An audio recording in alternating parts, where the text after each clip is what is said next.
Let's take a look at some information and charts on Chainlink for BraveNewCoin. So Link is a decentralized Oracle network. The protocol is an essential service for DeFi, for blockchain, for crypto, for smart contracts. The issue, as with many DeFi protocols, is token is somewhat divorced from the use case. Token is not as essential as the use case. And therein lies the issue. And that leaves us to supply-demand principles to lean on, at least me, for the analysis. No one can dispute the power, the beauty, the awe, the glory that is Chainlink and all that it does. How this works is you connect any piece of real-world data to Link to any blockchain, then I can spit that out and do other stuff. It's middleware. It does its job better than anybody else. Better than Band, better than Pyth, I think is the Oracle network on Solana. It's going multi-chain. They're doing everything right from a business perspective. They're selling tokens, which is their prerogative. And what they should be doing, is that helping the token holder? No, but it's what they should be doing.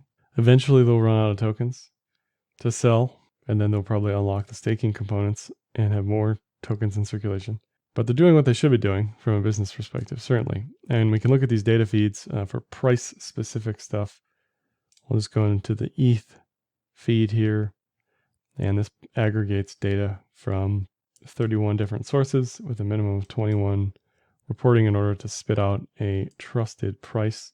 And there's deviation thresholds. There's all sorts of ways to mitigate Oracle attacks and whatnot, and they do it better than anybody else. There's no disputing that whatsoever. They are partnered with so many chains and people and things and stuff that it doesn't even show up on an image. It's just clearly an important part of lots of chains, of lots of DeFi and smart contracts and whatnot. So moving to the token supply, 46% is in circulation, 35% is staking related eventually. I don't know the status of that. Haven't heard anything recently. I'm sure I'll get corrected in the comments on that. And then 19% of it is what Smart Contract Limited, the holding company for Chainlink, or the development company, however you want to think about that, is holding. And they've been selling continuously since 2020, even prior to that. But they've been ramping up their selling in late 2020 and throughout all of 2021. So it's better that they're distributing the tokens faster, because then I can stop talking about this. But unfortunately, in the near term, that certainly isn't bullish for price if tokens are getting distributed and there's no underlying use case for the token itself. Now, if your view is that the token is a use for business expansion of Chainlink, that's great, but do they need the amount that they need per month? I don't know. I guess that's more of a business analyst thing. Anyway, they're selling a lot of tokens, and notionally, this is a lot of money every month. And it certainly doesn't help token price for supply to just continually get dumped into the ecosystem. So when you have that coupled with OnChain Analytics, which are not rosy by any means, transaction counts down here sitting now at multi-month lows to the July 2020 levels. So there's not a lot of on-chain activity, albeit speculative or otherwise, to support price. Average transaction values high, rising kind of at levels you'd expect, with ETH fees being what they are. Nothing really important on that front, in my opinion. But the transaction counts falling, active addresses basically matching that multi-month lows here. Not something you want to see if you're bullish. If we zoom in on NVT a little bit, NVT, inverse metric of economic utility relative to price, is in the all-time low range, certainly. So when you look at market cap versus on-chain activity, historically, it looks okay. When you look at where on-chain activity sits relative to where it did over the past couple months, it does not look bullish whatsoever. If we look at MVRV, which is a measure of market cap relative to on-chain activity, for most coins, they top out at around 2x multiple, and it looks like Link pretty much holds that principle, or has held that principle at times.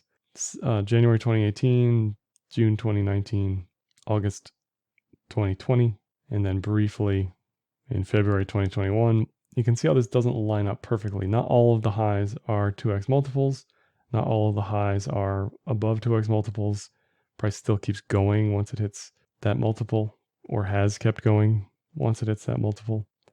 So this is not a clean correlation here. This is kind of all over the place, which is what you see in DeFi. It's not a very usable signal, in my opinion, for a lot of DeFi or all of DeFi stuff. Currently, it sits at around 1.11, and it looks like the buy zones are between 0.6 and 0.8. I think the USD pair is going to be fine over time. I think the BTC and the ETH pairs are going to suffer tremendously over time. And if we look at protocol activity on Link in a slightly different way, Oracle calls kind of flat and down slightly, but look fine overall. Call contracts continue to rise. So again, there's no disputing the protocol. The protocol is the Cadillac, the premier, the gold standard. The problem is the token is divorced from that. And that is the case for a lot of DeFi. And it's kind of just subject to supply demand hype cycles over time. Unfortunately, that's just the way it is. Looking at Chainlink, Google trends flattened down since earlier in the year, but still higher than they had been in previous years. If you're bullish, you want to see this rising over time slowly as more and more people start to Google what is Chainlink, what does it do, why is Chainlink, how is Chainlink, what is Chainlink price, that sort of thing. That'll pop up on Google trends like this. Flipping gears to technicals, this is a multi-year pitchfork I have on here, the 200-day EMA in the red, and then the 1-year MA multiplier, 1-year MA in the green, multiplier in the red. Since 2018, this has held within this trend channel or this variety of trend channels, depending on how you want to look at this, either above the 200-day moving average or above the 1-year MA or in the pitchfork. Currently, it's struggling to hold all of those. The trend is your friend until the end, and it may be closer to the end than the beginning for the Link USD pair as far as this trend is concerned. It's still hugging the 200. It's hugging the 1-year MA. The good news is that whenever it's been down here, it's been an excellent buy, historically, since 2018. Past performance doesn't guarantee future results, but if you are looking at backtesting and looking at what happens when price is down here, it has been a good buy. Unfortunately, it is out of the pitchfork now, so it really needs to get back above, basically a local high, back above 40, in order to be confident enough that this is going to hit the midline of both the pitchfork and the multiplier, somewhere around 70 to 75, whatever that may be.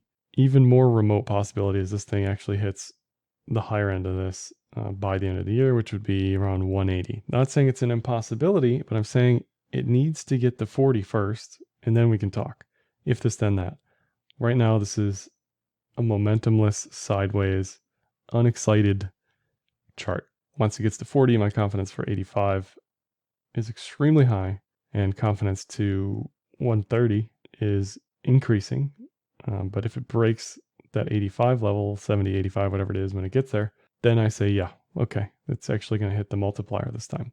Hasn't hit the multiplier since mid-2020. So the increased token selling may have played a role here. It's impossible to say, but it certainly didn't help by increasing supply like that steadily over time in 2021. Looking at the cloud, VPVR, volume, and RSI, prices in the cloud, below the cloud, bearish TK cross, bullish cloud. So it's pretty neutral overall where it sits. Again, you want to see this above 30 on the cloud to be bullish, above 40 on the previous metrics to be bullish. Plenty of support on the downside. Below 20, there's just an increasing amount of support until 12. I don't think the USD pair is going to crumble. Okay, I think it's going to be fine. It's just not going to look pretty against BTC and ETH.